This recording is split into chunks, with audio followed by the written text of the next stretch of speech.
अस्सलामुअलैकुम वरहमतुल्लाहि वबरकातुहू। क्या फ़रमाते हैं उलमा इकराम इस मसले के बारे में कि शाबानुल मुअज़्ज़म की 14 तारीख़ में हलवा पकाना, आतिशबाज़ी करना और 14 शाबानुल मुअज़्ज़म और रमज़ान शरीफ की 27वीं शब में चिरागां करना या बिजली के छोटे छोटे बल्ब मस्जिद के ऊपर, मीनारों और गुंबदों पर और मस्जिद के इर्द गिर्द लगाना, ये तमाम काम करना कैसा है?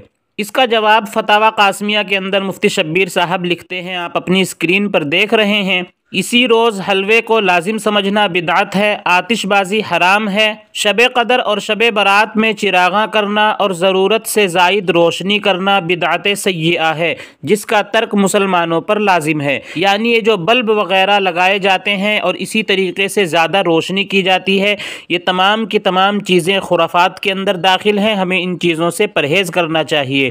उम्मीद है आप मसले को समझ गए होंगे। अस्सलामु अलैकुम वरहमतुल्लाहि वबरकातुहू।